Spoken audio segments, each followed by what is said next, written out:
এখন এটাকে কেন আলাদা করা হলো, এখানে আগের যে সূত্রটা দেখেছিলাম আমরা, এখানে ডু লেখা ছিল, এই জন্য এটাকে ডু আর ডাস আলাদা করে দেখানো হচ্ছে। কারণ ডু এর ক্ষেত্রে সাবজেক্টটা কিন্তু একই হচ্ছে না, এটা সাবজেক্ট ভিন্নতা হওয়ার কারণে আমরা এই ডু আর ডাসটাকে আলাদা করছি।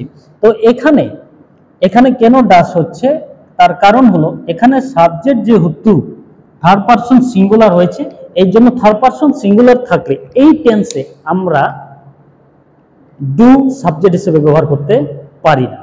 এখানে সাবজেক্ট যদি থার্ড পারসন সিঙ্গুলার হয়, ডেফিনেটলি এই টেন্সে, প্রেজেন্ট ইনডিফিনিট টেন্সে এখানে ডাস ব্যবহার করতে হবে। এটা মনে রাখতে হবে, যখনই আমরা থার্ড পারসন কোনো কিছুকে আমরা প্রশ্ন করব, থার্ড পারসন কাউকে আমরা প্রশ্ন করব, অবশ্যই আমরা ডাস ব্যবহার করব। তো এখানে এক্সাম্পল স্বরূপ এখানে দেখা গেছে যে হোয়ার ডাস হি সাপোজ প্লে, আমি দিলাম এখানে প্লে, সে কোথায় খেলে।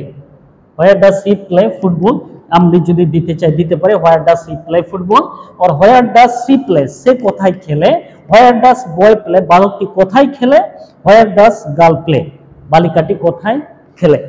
এইভাবে আমরা তৈরি করতে, যদি চাই আমরা এই প্লে এর জায়গায় অন্য কিছু আমরা কিন্তু ব্যবহার করতে পারবো।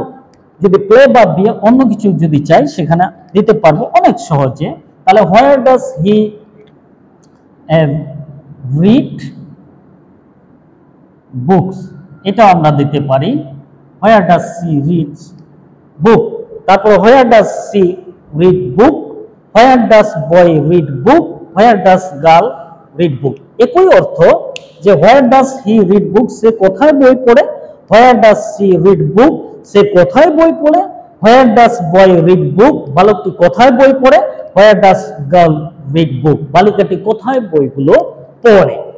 একই সিস্টেম, কিন্তু ভিন্নতা হলো যে এখানে সাবজেক্ট থার্ড পারসন সিঙ্গুলার হওয়ার কারণে এখানে আমরা ডু ব্যবহার করতে পারবো না, এখানে আমরা ডাস অবশ্যই ব্যবহার করব, এবং এই ভার্বের শেষে আমরা কখনো এস বা ইএস যোগ করতে পারবো না।